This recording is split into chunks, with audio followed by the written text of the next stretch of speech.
Millennials as a generation, which is a group of people who were born approximately 1984 and after, are tough to manage. And they're accused of being entitled and narcissistic and self-interested, unfocused, lazy. But entitled is the big one. And because they confound leadership so much, what's happening is leaders are asking the millennials, what do you want? And millennials are saying, we want to work in a place with purpose, love that. We want to make an impact, whatever that means. We want free food and beanbags. And so somebody articulates some sort of purpose, there's lots of free food and there's beanbags, and yet for some reason, they're still not happy. And that's because they're missing, there's a missing piece. What I've learned is that I can break it down into 4 pieces, right? There are four things, 4 characteristics. One is parenting, the other one is technology, the third is impatience, and the fourth is environment. The generation that we call the millennials, too many of them grew up subject to, not my words, failed parenting strategies, where, for example, they were told that they were special all the time. They were told that they could have anything they want in life, just because they want it, right? They were told, some of them got into honors classes, not because they deserved it, but because their parents complained. And some of them got A's, not because they earned them, but because the teachers didn't want to deal with the parents. Some kids got participation medals. You got a medal for coming in last, right? Which the science we know is pretty clear, which is it devalues the medal and the reward for those who actually work hard, and it actually makes the person who comes in last feel embarrassed because they know they didn't deserve it, so it actually makes them feel worse, right? So you take this group of people, and they graduate school, and they get a job, and they're thrust into the real world, and in an instant, they find out they're not special, their moms can't get them a promotion, that you get nothing for coming in last, and by the way, you can't just have it because you want it. Right? And in an instant, their entire self-image is shattered. And so you have an entire generation that's growing up with lower self-esteem than previous generations. The other problem, to compound it, is we're growing up in a Facebook, Instagram world. In other words, we're good at putting filters on things. We're good at showing people that life is amazing even though I'm depressed, right? And so everybody sounds tough, and everybody sounds like they got it all figured out. And the reality is there's very little toughness, and most people don't have it figured out. And so when the more senior people say, well, what should we do? They sound like, this is what you got to do. And they have no clue, right? So you have an entire generation growing up with lower self-esteem than previous generations, right? Through no fault of their own, right? They were dealt a bad hand, right? Now let's add in technology. We know that engagement with social media and our cell phones releases a chemical called dopamine. That's why when you get a text, it feels good, right? So we've all had it where you're feeling a little bit down or feeling a bit lonely, and so you send out 10 texts to 10 friends, hi, hi, hi, hi, hi, because it feels good when you get a response, right? Right? It's why we count the likes. It's why we go back 10 times to see if my Instagram is growing slower, did I do something wrong? Do they not like me anymore, right? The trauma for young kids to be unfriended, right? Because we know when you get a hit of dopamine, which feels good. It's why we like it. It's why we keep going back to it. Dopamine is the exact same chemical that makes us feel good when we smoke, when we drink, and when we gamble. In other words, it's highly, highly addictive. Right? We have age restrictions on smoking, gambling, and alcohol, and we have no age restrictions on social media and cell phones, which is the equivalent of opening up the liquor cabinet and saying to our teenagers, hey, by the way, this adolescence thing, if it gets you down. But that's basically what's happening. Right? That's basically what happened. You have an entire generation that has access to an addictive, numbing chemical called dopamine through social media and cell phones as they're going through the high stress of adolescence. Why is this important? Almost every alcoholic discovered alcohol when they were teenagers. When we're very, very young, the only approval we need is the approval of our parents. And as we go through adolescence, we make this transition where we now need the approval of our peers. Very frustrating for our parents, very important for us. It allows us to acculturate outside of our immediate families into the broader tribe, right? It's a highly, highly stressful and anxious period of our lives, and we're supposed to learn to rely on our friends.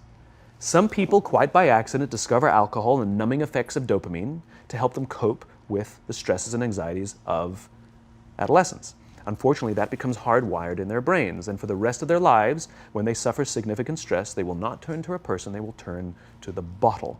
Social stress, financial stress, career stress, that's pretty much the primary reasons why an alcoholic drinks, right? What's happening is because we're allowing unfettered access to these dopamine-producing devices and media, basically it's becoming hardwired, and what we're seeing is as they grow older, too many kids don't know how to form deep, meaningful relationships. Their words, not mine. They will admit that many of their friendships are superficial.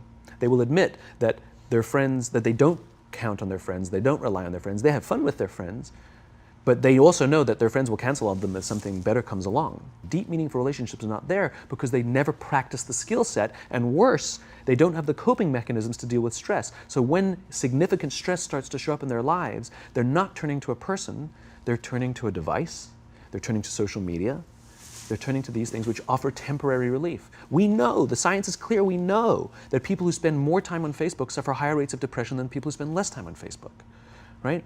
These things balanced. Alcohol is not bad, too much alcohol is bad. Gambling is fun, too much gambling is dangerous, right? There's nothing wrong with social media and cell phones. It's the imbalance, right? If you're sitting at dinner with your friends and you're texting somebody who's not there, that's a problem. That's an addiction.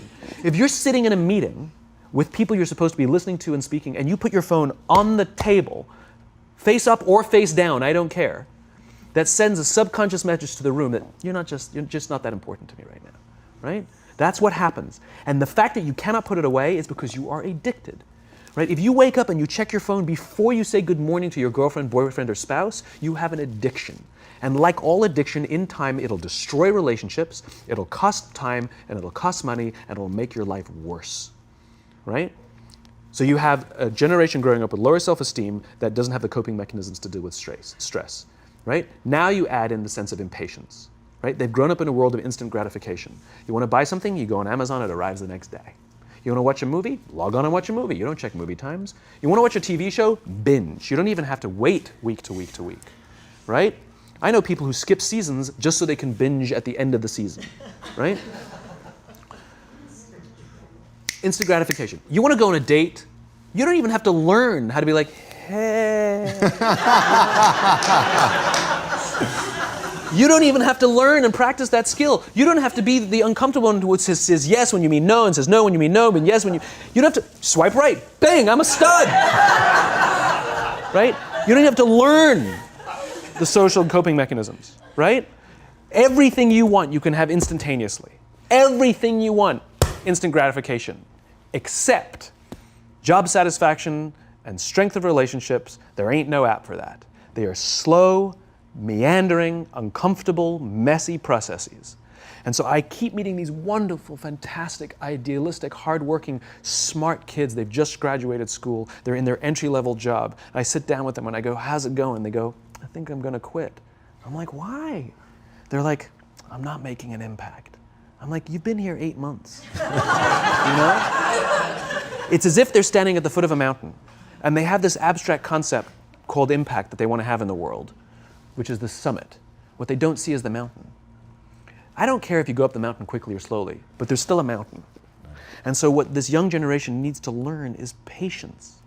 That some things that really, really matter, like love, or job fulfillment, joy, love of life, self-confidence, a skill set, any of these things, all of these things take time. Sometimes you can expedite pieces of it, but the overall journey is arduous and long and difficult. And if you don't ask for help and learn that skill set, you will fall off the mountain, or you will, the worst case scenario, and we're already seeing it, the worst case scenario is we're seeing an increase in suicide rates, we're seeing an increase in this generation, we're seeing an increase in accidental deaths due to drug overdoses, we're seeing more and more kids drop out of school or take leaves of absence due to depression, unheard of. These are all, this is really bad. The best case scenario, those are all bad cases, right? The best case scenario is you'll have an entire population growing up and going through life and just never really finding joy. They'll never really find deep, deep fulfillment in work or in life. They'll just waft through life, and it'll be just, it's fine. How's your job? It's fine. It's the same as yesterday. How's your relationship? It's fine. Like that's the best case scenario, which leads me to the fourth point, which is environment, which is we're taking this amazing group of young, fantastic kids who were just dealt a bad hand. It's no fault of their own. And we put them in corporate environments that care more about the numbers than they do about the kids. They care more about the short-term gains than the long-term life of this young human being.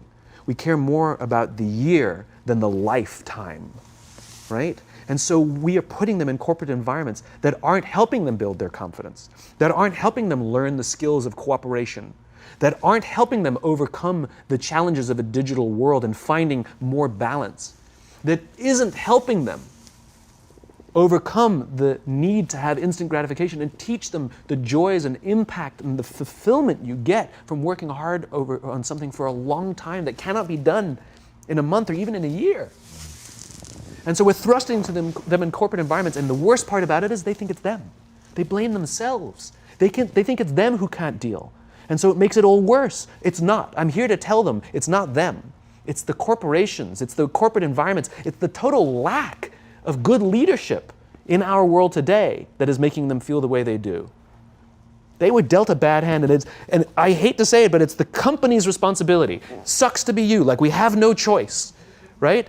This is what we got, and I wish that society and their parents did a better job. They didn't. So we're getting them in our companies, and we now have to pick up the slack. We have to work extra hard to figure out the ways that we build their confidence. We have to work extra hard to find ways to teach them the social skills that they're missing out on. There should be no cell phones in conference rooms. None. Zero. And I don't mean the kind of like sitting outside waiting to text. I mean like when you're sitting and waiting for a meeting to start, this is what we all do. We all sit here and wait for the meeting to start. Meeting starting? Okay. And we start the meeting. No, that's not how relationships are formed. Remember we talked about it's the little things? Relationships are formed this way. We're waiting for a meeting to start and we go, how's your dad? I heard he was in the hospital. Oh, he's really good. Thanks for asking. He's actually at home now. Oh, I'm really glad. It was really amazing. I know, it was really scary for a while. That's how you form relationships. Hey, did you ever get that report done? Oh my God, no, I didn't. I'll help you out. Can I help you out with that? Really? That's how trust forms. Trust doesn't form at an event in a day. Even bad times don't form trust immediately. It's the slow, steady consistency. And we have to create mechanisms where we allow for those little innocuous interactions to happen. But when we allow cell phones in conference rooms, we just, okay, have the meeting. And then my favorite is like when there's a cell phone there and you go like this, you go. It rings and you go. I'm not going to answer that. Like, Mr. Magnanimous, you know? When you're out for dinner with your friends, like, I do this with my friends. When we're going out for dinner and we're leaving together, we'll leave our cell phones at home. Who are we calling? Maybe one of us will bring a phone in case we need to call an Uber or take a picture of our meal. That goes without saying, come on. I'm an idealist, but I'm not insane. You know? At a heathen. I mean, it looked really good. We'll take one phone. And so it's like an alcoholic. The reason you take the alcohol out of the house is because we cannot trust our willpower. We're just not strong enough. But when you remove the temptation, it actually makes it a lot easier. And so when you just say, don't check your phone, people literally will go like this. And somebody will go to the bathroom, and what's the first thing we do? Grab the phone. Because I wouldn't want to look around the restaurant for a minute and a half, you know? But if you don't have the phone, you just kind of enjoy the world. And that's where ideas happen. The constant engagement is not where you have innovation and ideas. Ideas happen when our minds wander and we go, and you see something, I bet they could do that. That's called innovation, right? But we're taking away all those little moments, right? You should not, and none of us should charge our phones by our beds. We should be charging our phones in the living rooms, right? Remove the temptation. You wake up in the middle of the night because you can't sleep, you won't check your phone, which makes it worse. But if it's in the living room, it's relaxed, it's fine. But it's my alarm clock. Buy an alarm clock. They cost $8, right? I'll buy you an alarm, right? But the point is we now in industry, whether we like it or not, we don't get a choice. We now have a responsibility to make up the shortfall and to help this amazing, idealistic, fantastic generation build their confidence, learn patience, learn the social skills, find a better balance between life and technology. Because, quite frankly, it's the right thing to do.